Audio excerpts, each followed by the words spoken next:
Alhamdulillah wassalatu wassalamu ala Rasulillah wa ala alihi wa sahbihi wa mawala. Qala rabbi shrah li sadri wa yassir li amri wahlul 'uqdatam min lisani yafqahu qawli. Jamaah salat subuh Masjid Jami Al-Istiqamah yang mudah-mudahan kita semua termasuk orang-orang yang senantiasa mendapatkan rahmat dan rahmat Allah Subhanahu wa Ta'ala.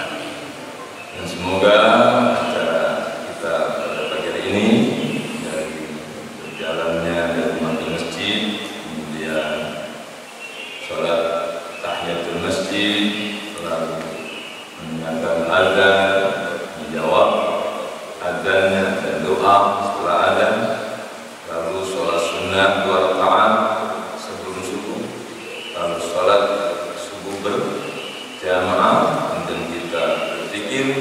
Semoga kita semua menjadi amal soleh yang diterima Allah Subhanahu wa Ta'ala. Amin ya rabbal alamin. Jemaah yang dimuliakan Allah Subhanahu wa Ta'ala, agama yang kita anut adalah Al-Islam. Agama oleh Allah diturunkan sebagai pedoman hidup buat manusia. Hanya manusia yang dikasih oleh Allah nikmat yang begitu sempurna. Allah setelah menciptakan kita enggak ditinggalkan begitu saja. Setelah Allah ciptakan kita, Allah kasih apa? Buku hidayah, pedoman hidup, agar manusia ini hidupnya bahagia dunia akhir. Jadi makhluk yang paling disayang oleh Allah sebenarnya kita. Coba deh makhluk yang lain selain manusia, termasuk malaikat. Malaikat kan oleh Allah hanya dikasih nikmat rohani. Nikmat jasmani enggak ada. Nikmat makan enggak tahu. Nikmat minum, nikmat tidur, nikmat kawin enggak tahu. Hanya manusia yang dikasih nikmat berupa hawa nafsu. Kalau binatang apalagi ya, tumbuh-tumbuhan, benda-benda mati seperti meja, gelas. Mari kita bandingkan apa ya, agar semakin timbul rasa syukur kita kepada Allah Subhanahu wa Ta'ala. Manusia ini betul dimuliakan. Walaqad karramna bani Adam. Sungguh telah aku memuliakan Bani Adam, anak Nabi Adam, itu manusia. Nah ya, karena kita hidup berasal dari Allah, min Allah, kemudian kita hidup pun billah, dengan karunia Allah, dengan nikmat Allah kita hidup.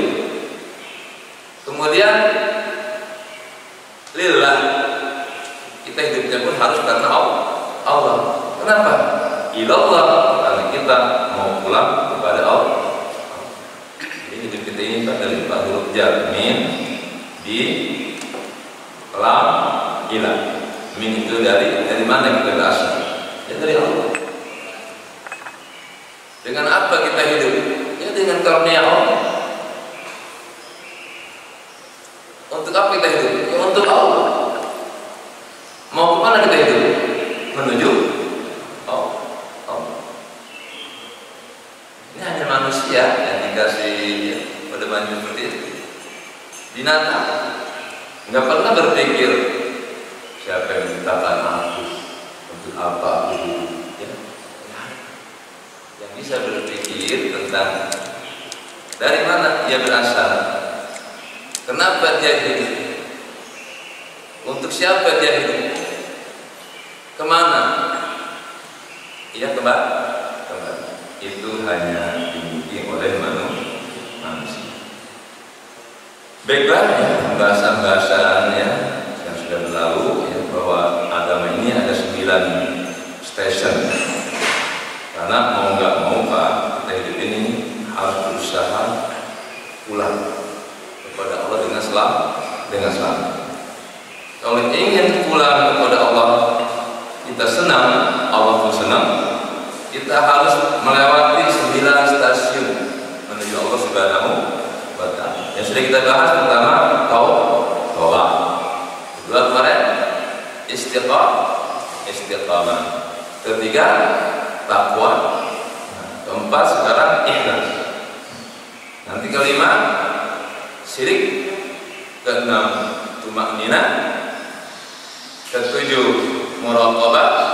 Kedelapan musyahadah. Terakhir ma'rifah. Itulah stasiun-stasiun yang harus kita lalui kalau kita ingin menuju Allah Subhanahu wa Ta'ala. Tapi kalau hidup kita tanpa tujuan, ya sudah, tidak usah berbuat apa-apa. Silahkan hidup seperti binatang tanpa ada tujuan. Kalau kita ini manusia ingin sampai kepada Allah, ayo mari kita maksimal berusaha melewati pintu taubat, pintu istiqamah, pintu taqwa, pintu ikhlas, pintu syirik, pintu tumakninah, pintu muraqabah, pintu musyahadah, pintu ma'rifah. Al-Quran isinya itu. Nah, karena Allah itu Maha Suci dan surga yang kita tuju pun itu tempat yang suci, maka manusia yang ingin masuk ke tempat yang suci juga harus suci. Kalau kita masih kotor, ya bukan surga tempatnya, dan Allah tidak akan mau bertemu dengan makhluknya yang masih kotor. Nah, makanya selama perjalanan hidup kita di dunia ini, ayo kita bersih dengan taubat. Itu cuma berpikir sekarang, karena kematian sudah semakin dekat. Apalagi usia sudah 40 tahun ke atas, itu harus dominan akhiratnya daripada dunia. Karena dunia, mas sekalian, dikejar mati-matian juga, dikumpulkan sebanyak-banyaknya, itu endingnya apa? Silakan ya, apa? Usia berapa? 40. Nah, itu udah mulai siap-siap. Kata Nabi, man balagha arba'ina sanatan min umri wa lam yaklim khairu syarra falyatahad ila an-nar. Ini orang yang 40 tahun tua-tua dengan. Siapa orang yang usianya sudah mencapai 40 tahun, kebaikannya tidak mengalahkan keburukannya, siap-siap saja masuk neraka jahanam. Usia 40 tahun sholat masih belum bentuk.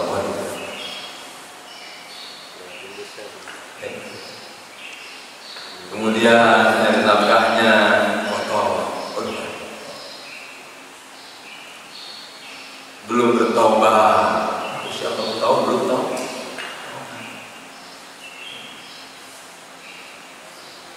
Usia 40 tahun mereka harusnya sudah mapan. Sholatnya sudah kopiah-kopiah.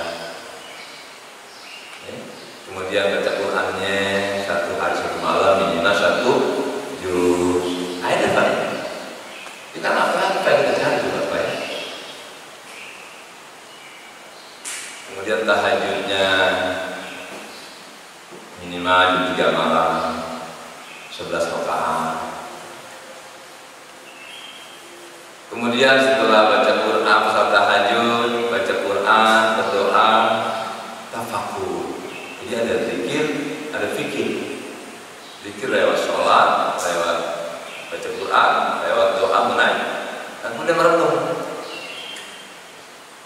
Nah, kan kita sendiri Pak dalam kamar istri tidur, anak-anak tidur. Lalu kayak saya, anak saya semuanya di luar. Anak saya 4 pesantren semua ya. Yang 2 di Mesir, yang ketiga di Sukabumi Tahfidz. Kemarin Bontok di Al-Masuk Tahfidz di Jakarta. Sepi lah. Kadang-kadang saya berpikir, ya Allah, masih anak-anak kita kan masih hidup ya. Tapi sekarang kita sudah ditinggalkan. Hanya ngaku-ngaku ya, tuh anak saya 4. Nggak ada lagi rumah saya. Kan sama aja dengan daripada mati tuh anaknya. Ya, hanya ada kemungkinan balik lagi. Karena kita nggak tahu juga kenapa anak saya di Mesir akan tetap hidup. Bisa jadi saya mati duluan, anak saya masih di mana-mana, atau anak saya meninggal, kita hanya menunggu ketidakpastian kan? Ya Allah. Emang mau kagak mau, hidup itu kita batas sendiri. Termasuk istri yang sangat kita cintai, mau nggak mau nanti akan meninggalkan kita atau kita tinggal. Nah, untung ada agama. Dalam kondisi apapun kita bahagia. Kemarin waktu anak-anak saya masih kecil, saya senang habis pulang kerja ketemu anak-anak yang lucu-lucu, bisa sholat berjamaah. Saya bisa tunjukkan anak saya kasih nasihat, nah, tapi nggak sedih kalau kalian hidup miskin atau sakit-sakitan, akan mati sekalipun. Asalkan dalam keyakinan la ilaha illallah Muhammadur Rasulullah, itu aja. Abi nggak sedih kalau mati, toh mati pulang kepada Allah lebih nikmat daripada hidup bersama Abi. Itu Pak. Ketika kita sering berpesan pada anak-anak kita seperti itu, kebanyakan orang tua kan apa? Hanya ya transfer dong, iya beli. Enggak pernah filosofi hidup diberikan pada anak-anak kita. Untuk apa kita hidup? Itu bekal iman yang kita harus berikan. Kalau duit manfaat, dikasih makan tuh anak, dikasih jajan, dikasih mobil, kemewahan, lupa orang tuanya. Anak itu Pak akan ingat orang tuanya kalau dia ingat Allah. Ya. Kalau anak kita Pak lupa sama Allah, Allah aja yang menciptakan dilupain, apalagi ciptakan kita ya Pak, menciptakan keadaan. Kalau anak kita sakit bisa menyembuhkan. Yang menciptakan aja dilupain sama anak kita. Kalau anak kita menjadi ajarin agama. Ibu walaupun melahirkan dilupain Pak sama ibu sama anak.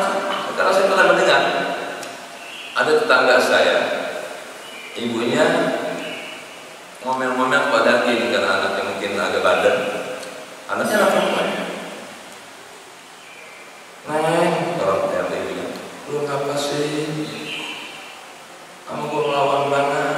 Kan gue yang lahir dulu, yang nyusuin, yang nempani. Lu begitu tega nyakitin gua, coba orang tuanya. Itu anak Pak jauh jadi enak. Lah, berarti siapa yang minta dilahir? Ayo masih mau.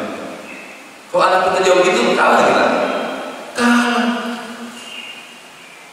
Makanya orang tua nggak boleh ngungkit-ngungkit. Nah inilah masuk belajar ikhlas. Kalau ingin bahagia, ikhlaskan semuanya. Lillahi kan. Nggak usah seorang ibu aku kan yang melahirkan, nggak usah. Udah tahu. Kecewa nggak tuh orang tua pada anak? Makanya apapun kita berikan kepada anak kita, apa yang kita berikan kepada orang-orang lain berupa harta, ilmu, kasih sayang, pemikiran, tenaga, kita berikan kepada orang lain, udah lillahi. Jadi mau dia bersyukur sama kita, mau berterima kasih sama kita, gak ada urusan. Aku mendidik kamu bukan dengan mengharapkan kamu berbuat baik pada saya, enggak. Kalau kita mendidik anak tujuannya agar anak itu nolong kita, ya belum ikhlas karena masih cuma pengen ibadah. Maka orang tua akan kecewa kalau tujuannya membiayai anak, mendidik anak, ya. Kemudian dengan tujuan nanti kalau ayah sudah tua, tolong ya nak urusin ayah. Jangan. Karena kalau kita mengharapkan anak ngurusin kita, ketika kenyataannya anak lupa, kecewa. Mulai kita kewajiban kita mendidik anak biar jadi orang yang beriman, yang bertakwa. Karena kalau sudah beriman dan bertakwa, mereka nanti baca Quran. Dalam Quran dia tahu harus taat sama orang tua. Dia pun taat sama kita, kata Allah. Kita didik anak, kata Allah. Dalam rumah tangga, kalau nggak ikhlas berantakan, benar. Kenapa kalau banyak rumah tangga yang berantakan? Ya karena pasangannya nggak ikhlas. Banyak kadang-kadang seorang istri ngomong gitu, Mas, namanya aku pembantu kamu, pernah kan mendengar gitu? Atau mungkin kita pernah mendengar istri kita ngomong gitu, bisa jadi, Mas, aku ini bukan pembantu kamu. Sehingga kan istri zaman sekarang masak nggak mau, nyuci nggak mau, apapun nggak mau. Kalau gini ya, karena Pak wanita modern, kalau ininya mau, ketika masak nyuci dianggapnya kan, emang aku pembantu kamu Mas?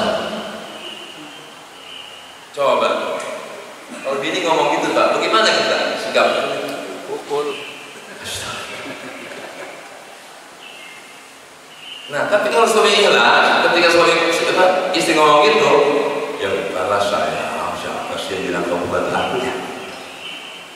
Tapi kalau dimasukin ke hati, lo ngomong maaf tadi, jadi pembantu. Tapi kalau suami ini tahu ilmunya, ya yang bilang kamu apa kan Nabi kan nggak nyuruh kamu mencuci, nggak nyuruh kamu gosok. Dan betul itu bukan kewajiban istri saya, Jogi. Kalau kamu mencuci pakaian aku, ya pahalanya kan buat kamu. Kau masukin suami, pahalanya kan buat kamu. Nanti kalau suami kamu senang, kan juga buat kamu. Emang mau kamu duitnya dikasih, tapi cintanya buat orang lain? Mau? Mau. Oh, ya. Yang jawab Mas Imam, itu laki-laki ya. Jadi emang mohon maaf ya, karena perempuan itu identik dengan dunia. Perempuan itu kan dunia, materialistis. Pikiran itu perempuan mana? Coba ada perempuan, kalau suaminya disediakan 10 juta, mereka bilang, oh, rajin banget kalau jadi. Oh, ayah, akhirnya sambutannya, coba dah 5 bulan. Oh, jadi ikhlas itu kan, makanya apa? Sekarang kita buat definisi dulu apa itu ikhlas. Nanti kita nggak praktek. Kalau definisi ikhlas kita belum tahu, apa ikhlas Ustaz? Ikhlas adalah tashihul wijhah ila Allah Ta'ala fi jami'il harakat was sakanat. Ikhlas adalah mengkhususkan, meluruskan tujuan kita hanya kepada Allah dalam semua gerak-gerik kita di jami'il harakat. Bukan dalam sholat aja. Kita kan ya karena kebiasaan kalau sholat niatnya, maka dapatkan usul di pada suci rokaateni, mesti ada lillahi ta'ala. Kalau sholat lillah, ya Pak ya. Kalau haji, nawaitul hajjah lillah. Sedekah lillah. Padahal kan istri melayani suami harus lillah. Kalau kagak kena Allah ya, suami ngasih rezeki kepada nafkah kepada istri apa? lillah. Setelah dikasih dia terima kasih atau tidak, nggak ada urusan. Tapi kalau kita pamrih, bukan, tapi itu gitu. Setiap ambil kasih gari, kamu nggak pernah mengucapin terima.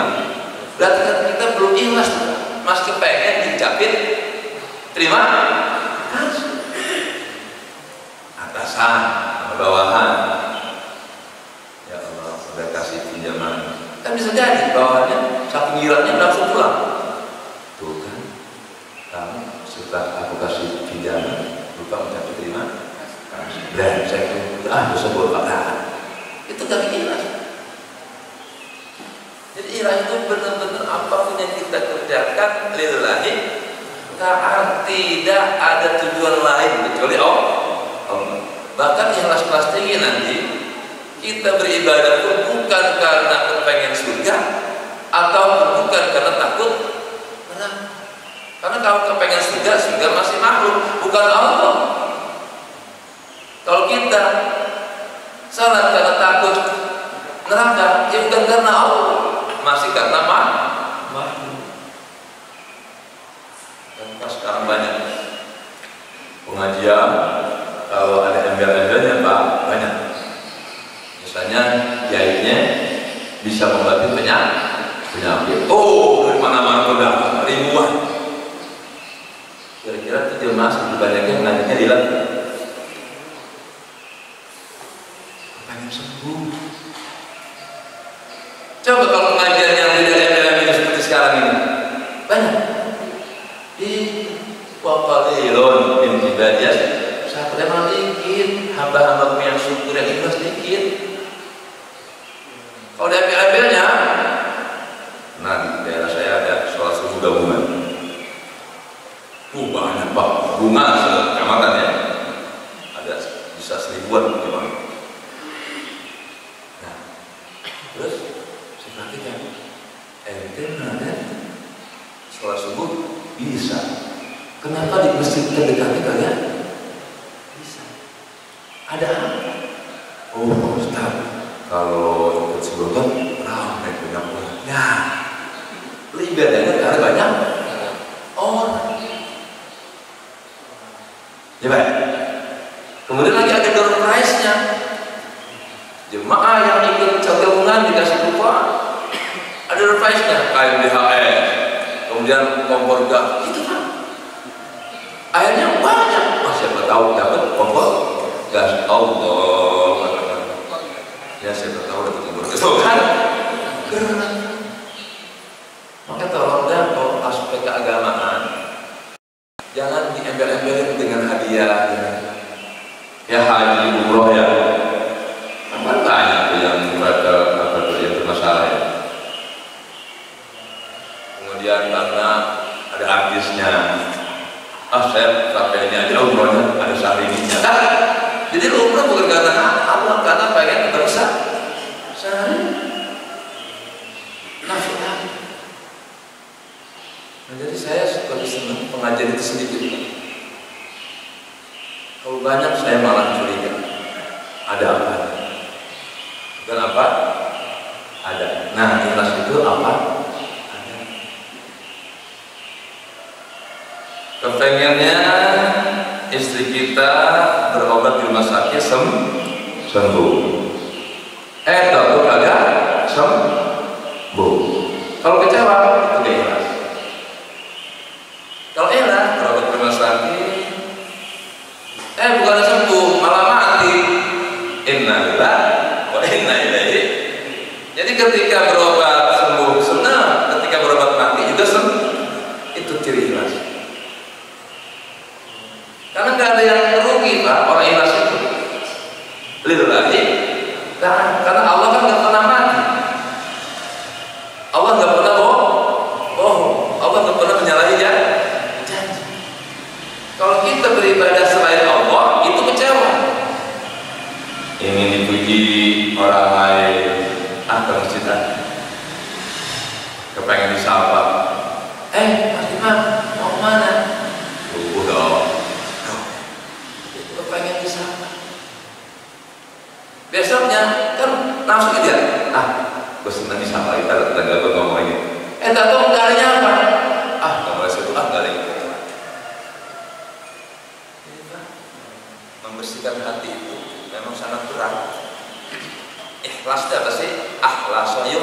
nisfu khalas itu bersih, akhlaso membersihkan. Bagaimana kita senantiasa membersihkan hati kita dari kotoran-kotoran rohani.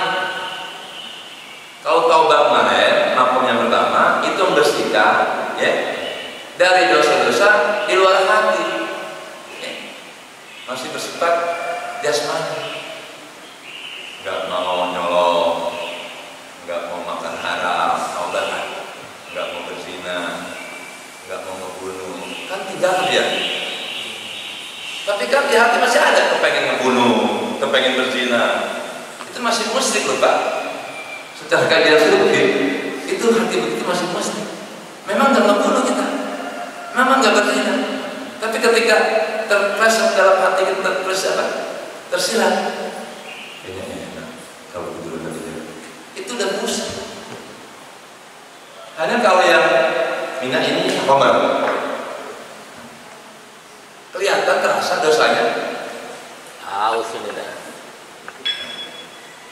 Nah orang yang terus sudah terbiasa mabuk berat kan tinggalnya. Nah makom taubat itu baru bisa meninggalkan secara fisik. Kalau ikhlas Pak, itu taubat juga sebenarnya dari penyakit hati. Mana ria, ujub, hasud. Ada orang baru nggak minum khamar lagi, nggak berzina lagi, nggak membunuh lagi, tapi masih kepengen dipuji, masih kepengen. Jadi hati kita itu kan harus benar-benar dibersihkan lahir batin, baru diterima Allah Subhanahu wa Ta'ala. Wa yudadu al-israr, dan lawanan dari ikhlas adalah kemusyrikan. Jadi kemusyrikan itu enggak harus menyembah patung. Kita sholat kepengen dipuji itu aja, itu sudah jatuh kepada kemusyrikan. Bahkan kalau lebih tinggi lagi makamnya nanti, ketika sholat terlintas bayangan selain Allah, udah musyrik. Hadis Allah Akbar. Kebayang wanita cantik. Itu disembah sebenarnya bukan Allah, ente menyembah wanita. Ketika sholat Allah Akbar, mobilnya gede banget. Nah anda itu bukan menyembah Allah, menyembah duit. Ini kan berat ya. Tapi bisa kita hilangkan. Terus berat. Ini kalau makom taubat istiqomah takwa itu yang bersifat jasmani. Nah, itu makom Islam. Atau makom agama ada 3, Islam, iman, ihsan. Makom Islam 3, taubat, istiqomah takwa. Orang kan tahu takwa udah menjauhkan segala larangan Allah, yang diperintahkan dikerjakan, baru sampai secara fisik. Tapi hatinya, nah untuk urusan hati makom itu makom Islam, makom iman, ya. Nah makom pertama dari makom iman ada ikhlas, kedua sidik, ketiga tumanina. Sudahkah kita mampu membersihkan dari penyakit-penyakit hati?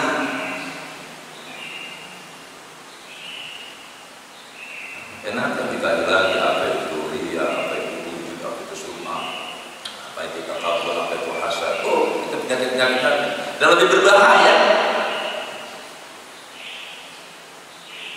Orang pernah berzina, itu masih ada kemungkinan dimaafkan oleh Allah. Baik setelah ketika matinya dia belum tobat, masih ada harapan diampuni. Tapi kalau penyakit hati, kemusyrikan, ada keyakinan Allah itu tidak berkuasa, Allah itu bakal mati, Allah itu duduk di suatu tempat, itu diampuni. Kalau perzinahan, korupsi, termasuk pembunuhan, masih ada harapan ampunan. Nah, makanya banyak orang yang kecewa di akhirat, sudah berjihad melawan mati Pak terpenggal kepalanya, pas menghadap pada akhirat, idhab ila nar, pergi ke neraka. Yuk, kecewa. Udah mati di jalan Allah, terbunuh oleh orang kafir, tapi kata Allah neraka ya. Kenapa? Oh, ente ikut bertulang ini disebut pahlawan. Baik nanti makamnya dikali bata. Udah mati Pak, pengorbanan nyawa hilang, neraka. Apa artinya sebuah pengorbanan sampai hilang nyawa? Ternyata neraka juga. Ya karena tadi kagak ikhlas, bukan lillah. Kira-kira kalau kita makanya udah kagak berani perang, kagak berani. Karena nggak semua umat Islam berani perang. Karena kalau perang kan mati, waduh, meninggalkan semuanya kenikmatan dunia. Kadang-kadang kita diuji oleh Allah berjihad dengan harta, dengan harta pun kita masih takut miskin. Kita kalau berhasil ke pinjamin tangga, persiapannya 10 juta Pak, tangga minjem 5 juta, berani nggak kasih? Berat kan? Dengan pikiran, ntar kalau bini gue sakit, lu bisa ganti nggak? Gimana kalau gagal? Jadi berat Pak, ngasih pinjaman itu berat. Ya karena belum yakin. Allah yang menjaga. Karena bisa kejadian, tadi kita tangganya butuh minjem 5 juta, kita punya 10 juta, nggak berani meminjamkan. Gara-gara kita nggak berani meminjamkan Pak, anak kita tabrakan, habis 100, kan bisa jadi ya. Untuk meminjamkan lillahi ta'ala nggak berani 5 juta, tapi demi anak 100 juta, kenapa? Mau tidak? Atau bukan tertabrak anaknya terlibat polisi, anak itu tadi nyala aja terlibat. Oh tadi gimana nih? Hukumannya 15 tahun aja. 4 tahun aja. Kemarin tetangga minta bantuan nggak berani 5 juta. Dengan anaknya 100 juta. Berani. Rumah yang di Bogor dijual, sawah yang di Kerawang dijual. Benar? Terpaksa. Sebenarnya ikhlasnya itu kalau kita ke dalam hidup sehari-hari, bikin berkah. Makanya ikhlas, bersihkan hati kita dari penyakit rohani. Kalau masih ada hasud dalam hati kita, nggak bakal senang hati kita ya. Orang hasud nggak bahagia. Kenapa? Karena orang hasud itu menginginkan orang lain mati, hilang kenikmatan dari dirinya. Kalau dia masih kaya aja, orang hasud itu apa? Sakit. Orang lain yang kaya, dia yang sakit. Aneh kan? Tapi manusia mau begitu ya, aneh sih. Pelit, itu bahkan juga penyakit hati. Orang kalau pelit biasanya rakus. Orang kalau punya penyakit pelit pasti rakus, coma. Orang kan kalau pelit kan karena takut miskin. Ya. Ini dia 1 miliar. Waduh, udah berhasil dapat uang bersama 1 miliar. Kalau orang pelit nggak berani dia dapat 1 juta. Waduh, gua kan udah bersih, udah nggak dapat gaji lagi.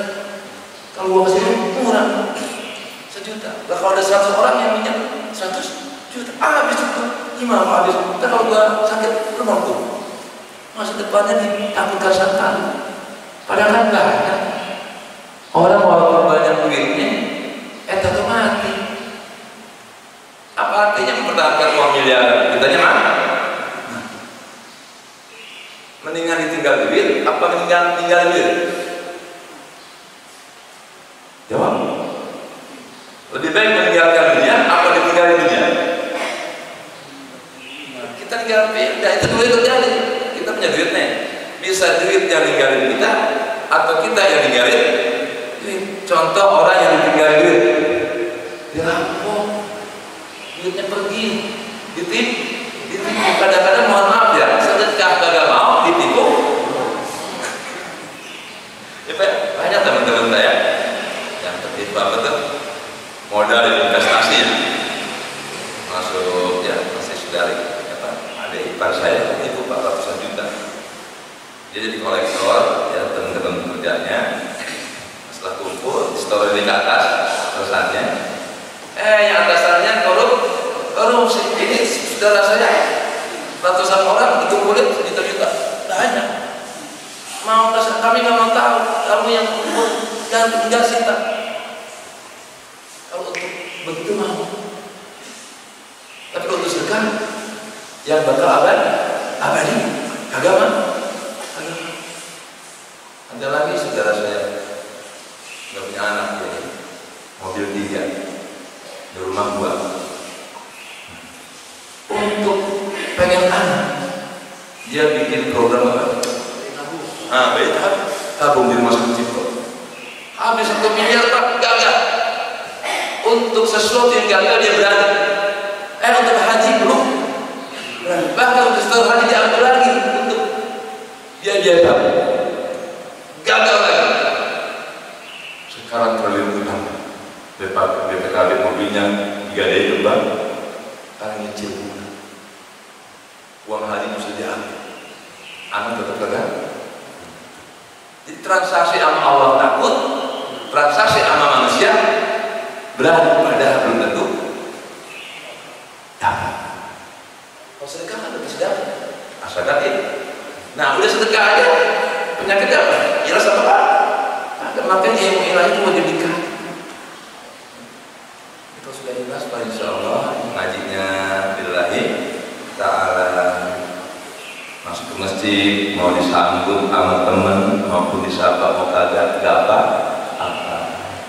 Tapi kalau orang yang jelas Pak, seorang tokoh masuk masjid, ada anak muda kagak mau salaman sampai rumah ngegrudel aja, itu siapa sih mana siapa sih Pak? Ya kan ada Pak, karena biasa dicium tangannya sama orang, tahu masuk ke masjid kagak ada nyium sampai rumah, malas rumah ke masjid itu, songong orangnya. Jadi kita tuh kepengen yang begitu tuh, merusak kebahagiaan hidup kita sendiri. Nah ya, lawan dari ikhlas adalah islam. Kalau ikhlas itu kita ibadah hanya semata-mata karena Allah, bukan karena apapun dari makhluk, termasuk surga bukan karena surga. Orang ikhlas itu Pak, dibakar di neraka pun nggak apa-apa. Orang kalau ikhlasnya lillahi ta'ala, dibakar pun nggak apa-apa. Mana contohnya? Nabi Ibrahim dibakar ke Namrud. Malaikat Jibril nawarin, wahai Ibrahim, perlu bantuan enggak? Enggak. Kalau aku butuh bantuan kamu kan masih mampu. Aku hanya butuh Allah. Silahkan, wahai Jibril, aku mau dibakar sama Namrud, enggak apa-apa. Benar. Jibril mau ngasih bantuan enggak diterima. Allah langsung yang berurusan. Ya naru bardan wa salaman ala Ibrahim. Wahai apiku, padamlah dan dinginlah terhadap hamba Ibrahim, tapi dingin yang menyelamatkan. Coba ya. Karena kalau Allah berfirman ya naru bardan, gak ada salamannya. Wahai api, dingin loh. Lah bisa mati juga Ibrahim kedinginan. Bapak pernah ke penyakit panas sekali, dingin sekali, menggigil kan? Kedinginan juga bahaya. Makanya ya namun ibadah wassalamu alaikum. Wahai Nabi, dingin ya kamu, tapi dingin ya menyelamatkan. Ikhlas itu. Mau dibunuh manusia biar. Toh yang mematikan bukan kamu, Allah. La mauta illa bil ajal tidak ada kematian kecuali ada nanti. Walaupun tentara ribuan menembak kita, Pak, kalau Allah menghendaki hidup, hidup nggak? Nabi Isa udah diserbu sama Yahudi, mau dibunuh, diangkat ke langit. Si yang paling depan yang diserupakan wajahnya oleh Allah seperti wajah Nabi Isa. Ini kalau Isa dibunuh, disalib. Siapa yang disalib? Penjahat, orang yang paling pengkhianat. Makanya kalau kita hidupnya benar inna sholati wa nusuki wa mahyaya wa mamati lillahi rabbil. Hanya kadang-kadang kita suka ngomong tuangan begitu. Ya Allah, sholatku, semua ibadahku, wa mahyaya, hidupku, matiku hanya untukmu. Nah, kita hanya ngomong, prakteknya kagak. Berarti kan pengkhianat kita ya. Setiap sholat janji kan, inna sholati wa nusuki wa mahyaya wa mamati lillahi rabbil alamin. Pulang sholat nih pulang amal ini galak pelit lah. Janji melulu kita kan, makanya kita nanti Pak hidupnya apa? Kemakan janji. Ayolah ya, inna sholati sholatku wa nusuki, semua aktivitas ibadahku, wa mahyaya, hidupku, wa mamati, dan mati lillahi rabbil, hanya untuk Allah, hanya karena Allah. Kalau hidupnya karena Allah, ya udah, mau kaya mau miskin lillahi. Tapi kalau bukan karena Allah, ketika miskin RT, RT ya enak banget dah, hidup miskin begini enak dah. Hasan al-Basri pernah kedatangan tamu orang miskin Pak, yang mungkin kalau orang udah ngontrak membayar ya, jadinya dimasak sakit, anaknya dimasuk alat, aja ngadu ya pada proses kata Basri, ya saya gini bingung, aja tentang kemiskinan. Kalau tak ini masalah Basri, wah, kurang sini. Aturin an yakuna laka milyun boleh sadaka Basri, boleh sadaka nazar. Mau nggak kamu saya kasih duit jutaan rupiah tapi mata kamu buta? Lah, nggak mau. Berarti dia tuh udah dapat jutaan rupiah dengan sehatnya mah. Kedua, wahai Tuhan, kamu mau sih kasih duit miliaran, 1 miliar, tapi lidah kamu kan sekarang mau. Anggaplah tadi mata 1 miliar ya, lidah 1 miliar, udah 2 miliar kan orang jadi. Ketika mau saya 1 miliar lagi, kuping budek 3 miliar. Terus dapatnya kaki kamu butuh 1 miliar, udah 4 miliar. Otak kamu mau gila 1 miliar, udah 5 miliar kan Pak? Kaya. Ente masih mengeluh aja. Mau duit 1 miliar mata buta atau mata buta? Mata sehat nggak punya duit. Mendingan mata melihat tidak punya duit masih bisa naik. Jadi kadang-kadang makanya kalau ada tetangga ngeluh Pak, udah gitu aja. Bang, orang-orang buta matanya, tapi dia biar bisa melihat. Orang mau pilih mana? Mata sehat tapi gak punya duit, atau punya duit 1 miliar mata buta? Pasti Pak orang sehat mendingan mata sehat. Jadi kadang-kadang sebenarnya Pak, jiwa kita ini kadang-kadang menderita karena kita itu apa? Lupa terhadap nikmat yang Allah berikan kepada kita. Melupakan nikmat itu namanya kufur. Orang kalau kufur nikmat Pak, gak bahagia. Tapi kalau syukur nikmat, gak punya duit, langsung nggak harus dijelasin ke orang lain. Ketika kita berdiri, lihat mata. Alhamdulillah ya Allah, mata saya masih sehat. Kemarin tangga saya tabrakan, matanya copot. Nah, kayak itu cara ngajinya, ngaji diri. Alhamdulillah mata saya masih normal. Ya Allah, kalau ada pejabat tinggi, stres, duitnya miliaran, gila di mana-mana, bininya banyak, tapi stres, mau. Alhamdulillah, selesai hajat. Untuk ilaman buat donat. Lihat nasib orang yang lebih bawah dari kita. Itu kalau aspek keduniaan. Tapi kalau aspek akhirat, jangan melihat yang paling rendah. Maksudnya, apa ke jemaah? Itu masih untung sholat daripada tangga gua tangga sholat. Jangan begitu. Kalau amal ibadah jangan ke bawah melihatnya, atas. Ketika kita sudah rajin sholat berjemaah, lihat tetangga kita, ya Allah, kalau saya bertahajudnya, tidak pernah rukuk. Ya Allah, saudara saya sedekahnya setiap bulan tidak pernah dari 1 miliar kok. Kita baru bisa 1 juta. Tetap kita 1 miliar. Boleh tuh, iri begitu tuh. Iri baik. Jadi mas sekalian ya, jawabannya Allah sangat sayang sama kita ya. Kita diciptakan lalu kita dikasih buku, petunjuk supaya ikhlas. Ternyata ikhlas itu untuk kebahagiaan kita.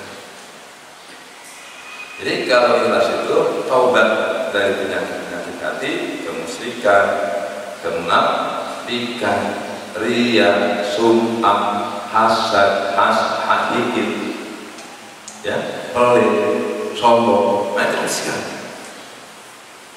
Lebih berat kan kalau meninggalkan tadi, jangan mabuk, jangan berantem, itu gampang. Ya. Jangan minum-minum, gampang. Jangan merokok, gampang. Tapi kata kita gampang, kata dia sulit kan? Coba orang yang sudah sering rokok, ada yang rokok saya belum? Banyak.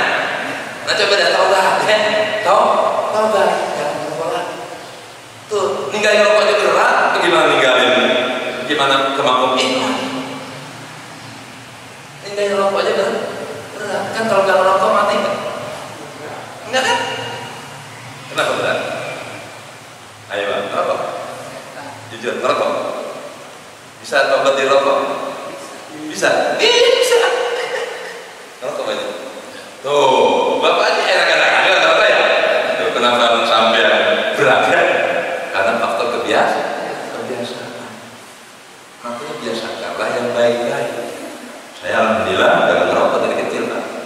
Karena orang tua saya lagi kerja di kayu, pengennya saya sebagai anak kan sudah ikut ya. Tukang gali dulu kan dikasih rokok apa tuh Pak? Ya, yang pakai dia gagal jadi langsung kaum ya, lalu kaum ya. Nah itu kaumnya Pak, saya ada masalah sedikit kan? Itu pas seminggu saya nggak bisa tidur karena berludah tuh gara-gara nyium ujung kaum rokok.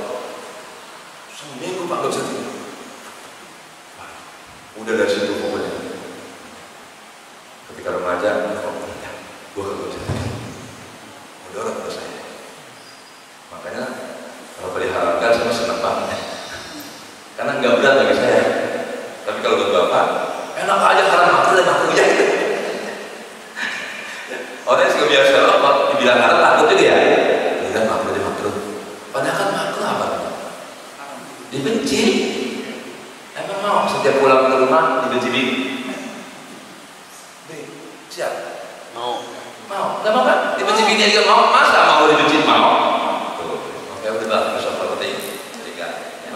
Tidak aja rokoknya setelah 1 hari kan berapa hari? Jujur. Berapa ribu habisnya setiap rokok satu malam di Sabtu ya? Iya. Mahal kan? Anggaplah 20.000 ya. Lah kan 20.000 kali sebulan 600. Ribu kali setahun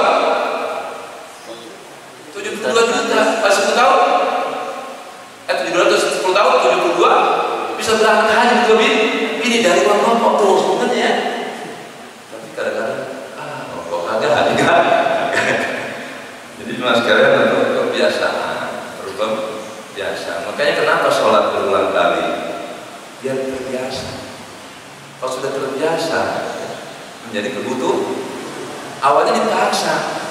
Nah, sholat ayat pukul, iya. Nah, terbiasa, senang. Sudah senang, jadi kebutuhan kayak bapak merokok kan, udah senang kan, jadi kebutuhan. Nggak ngerokok sekalian ya, asal kan. Nah, kita pun demikian ya, sudah biasa sholat berjamaah, rasa hampa. Sholat Pak. Itu filosofi sholat ya. Kenapa sih sholat menjadi rukun Islam yang paling pokok, ibadah yang paling pokok?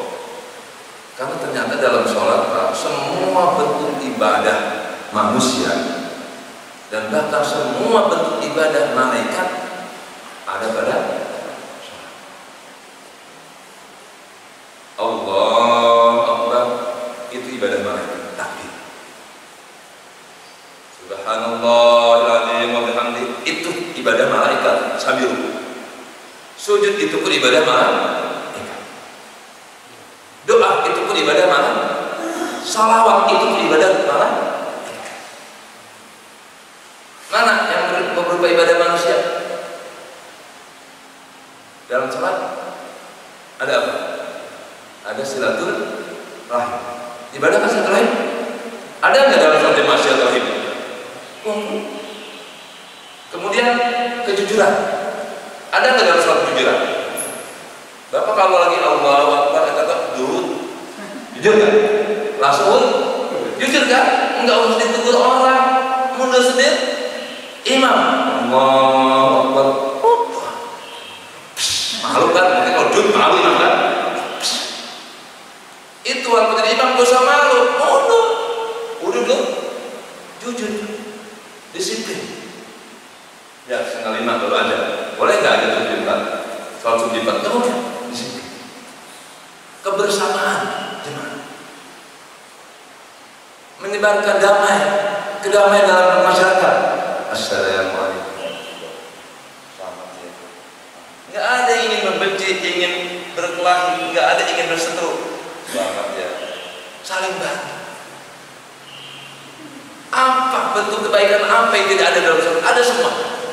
Ikhlas niatnya suri pada suri lillahi ta'ala. Kesehatannya ada dalam sholat. Nilai olahraga ada gerak-gerik. Semua ibadah malaikat dan manusia itu muhtasalun bis salat, terangkum dalam sholat. Makanya kalau sholatnya benar, insya Allah benar semuanya. Kalau sholatnya rusak semuanya. Karena kalau sholatnya rusak berarti gak jujur kan? Kejujuran hilang gitu. Sholatnya gak ikhlas, hancur memimpin rumah tangga kalau gak ikhlas, hancur memimpin negara kalau gak ikhlas. Semuanya lillahi ta'ala. Coba kalau presidennya lillahi ta'ala, menterinya lillahi ta'ala, gubernurnya lillahi ta'ala, lurah camat kota lillahi, RT RW lillahi, beres kan? Karena lillahi sudah kagak pada ada, terjadi korupsi kan? Enak banget masyarakat kecil dapat 600.000 kata RT ya. Warga gua ada 100 orang nih, masa kosong? Nah, kayak lepas lah. Kalau soalnya ngasih gocap ya, akhirnya datengin itu warganya, ini dapat bantuan corona, masih dulu. Ya boleh deh nenek, saya gocap, saya kurusin. Iya aja kan masyarakat ya. Gocap. Nah kalau 100 kakak, gocap kali 100, 5 juta. Gedein RT-nya. Itu yang saya RT. Bagaimana saya hidup? Indonesia. Makanya bisa jadi 17 miliar. Jadi ikhlas itu Pak diterapkan dalam kehidupan sehari-hari. Sebenarnya Allah ya untuk menilai orang itu nanti pantas ahli surga atau kagak. Jadi dunia gimana praktik kehidupan sehari-hari ketika hidup? Kalau menanamkan ikhlas di kehidupan dunia, Anda bahagia. Kalau di dunia bahagia, ya di akhirat bahagia. Orang kan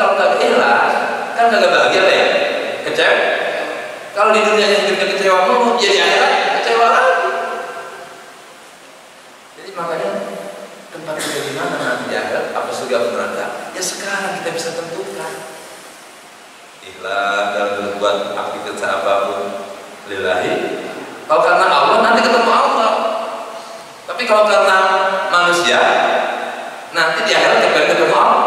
Allah gampang jawabnya. Mereka sholat bukan karena ya udah minta pahalanya orang yang kok ingin dipujinya. Sekalipun nyawa melayang nyawanya merasa mati syahid, kamu bukan mati sakit. Dulu kan kamu berperangnya bukan karena aku, kata Allah, karena kepengen naik pangkat ya. Kepengen selain Allah, itu namanya musyrik. Hanya ada musyrik yang jali, ada musyrik khafi. Musyrik jali itu ya kemusyrikan yang membuatkan orang keluar dari Islam, neraka selama-lamanya. Kalau mas musyrik khafi itu tadi ibadahnya bukan karena Allah, makhluk, itu khafi. Tapi kalau menyatakan ada dua selain Allah, Allah mati, Allah sakit, itu musyrik jali. Jadi mas sekarang kalau kita latih ya, saya juga Pak bukannya orang benar, saya kebetulan hanya bisa dikasih pemahaman. Kemudian dari hasil bacaan pemahaman itu saya tanamkan, terus saya lihat dengan kenyataan di masyarakat, di rumah tangga saya, di kampung saya, hidup kalau bukan karena Allah capek. Laki-laki kerja jam 6 berangkat dari Bogor ke Jakarta, pulang jam 10 malam, ketua mana ya ini untuk yes capek Pak, capek ya Allah, gue yang capeknya duit, gue yang makan enak,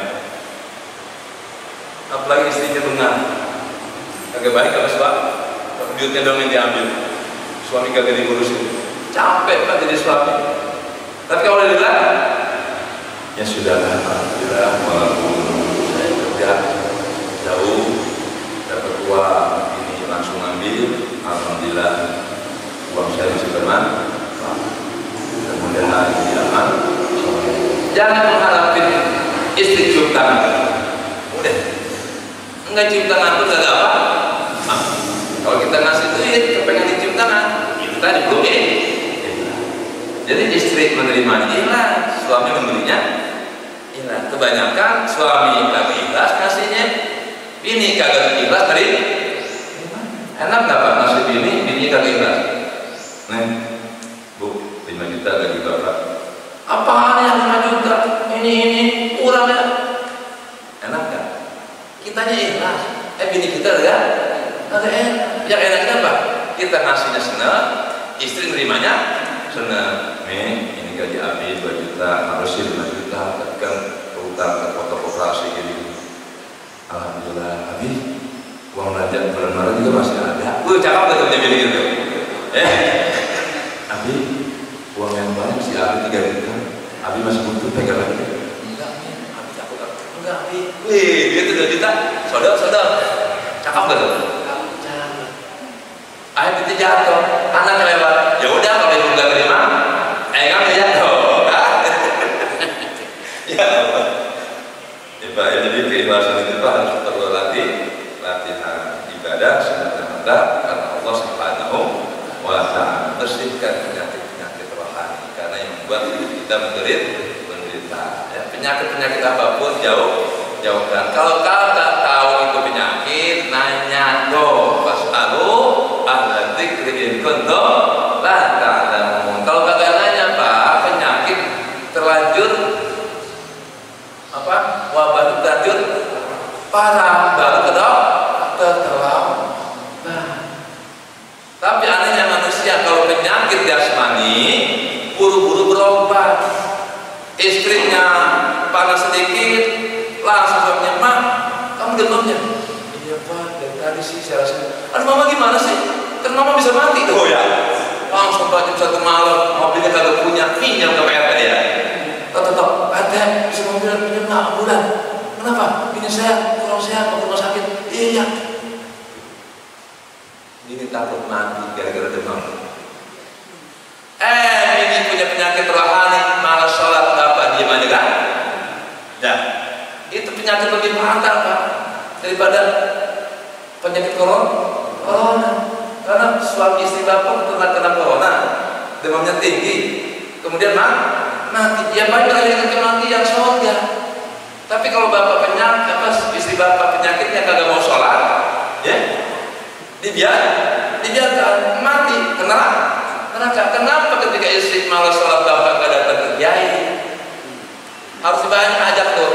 Ya lo, bu, ayo kita silaturahim ke kiai ini karena sehat. Kenapa sih ibu malas sholat? Kan nanya. Assalamualaikum Pak Kiai, mau minta resep Pak Kiai, kan Kiai dokter rohani kan? Ini sih saya malas sholatnya. Nah kan Kiai tahu, diterangin dah. Apa itu sholat? Apa manfaat sholat? Apa bahaya tinggal sholat? Ya, dicas istri kita. Bu, kamu itu apalah yang nggak sholat? Ibu menjalankan suami itu bakal mati, Bu. Kalau suami ibu mati, ya kan suami nggak digaji lagi. Ibu makan gaji suami, terus habis dulu. Nanti ibu mati nggak punya tabungan sholat di neraka, Bu. Seandainya ibu punya perhiasan sebumi, ditebus untuk menebus dosa suatu nggak bisa. Kasih penjelasan manfaat sholat ini, wanita sholat ini. Karena saya sering menghadapi masyarakat masalah rumah tangga. Yang asalnya seorang mesti pengen, Pak Ustaz, saya pengen cerai. Kenapa sih pengen cerai? Ini aki-aki di bulan puasa, waktu saya bulan Syawal, suaminya pensiun, usianya 80 tahun. Ya, udah agak sampai jalan miring. Nah bininya Pak 75 tahun langsung masuk ke kantor saya. Ustaz, saya pokoknya cerai. Belum puasa, Bu. Usia itu berapa? 5 tahun, suami 80. Ya Allah, 80 tahun pengen mencerai, mau ngelakuin apa? Emang apa, Bu? Saya gak kuat, Pak Ustaz. Nyakitin banget tuh aki-aki. Tuh kan, nenek ya, pengen di alam gitu ya. Kalau ntar menasihat terus gitu. Ini Pak Ustaz, pembantu saya hamil aki-aki. Innalillah wa inna ilaihi. Tuh, makanya aki-aki Pak masih manjur ya.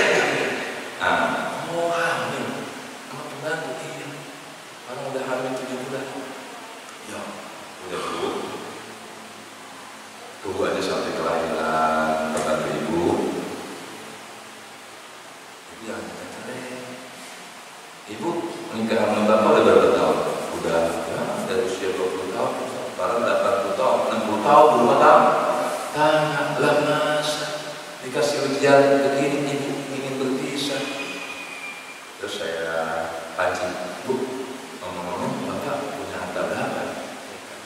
Itu rumah poster baru jual 5 miliar. Wah banyak kok. Kalau ibu minta cerai, nah, ibu minta cerai, kan bisa. Rumah siapa? Rumah Antong aja. Ibu pergi. Nah, kalau ibu minta cerai, ras hitam yang panggil tadi kesempatan. Nah, diresmiin ya. Kalau udah cerai kan, siapa yang kaya? Ini dapat anak, dapat rumah, dapat waris. Udah Bu Haji sabar aja. Ini Bu Haji, nanti Bu Haji yang dari dokternya. Bapak lagi sakit, aki-aki lagi sakit orang sakit perlu pengobatan. Ibu dong. Yang namanya ngobatin harus perlu sabar. Udah karena tunggu imam itu lahir. Setelah lahir, imam kasih duit 100 juta.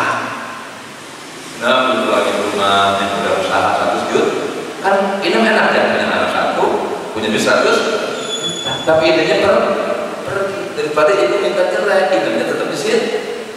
Ibu yang pergi. Nah, iya juga ya Pak Ustaz. Itulah kadang-kadang perempuan itu kita cerai karena harta.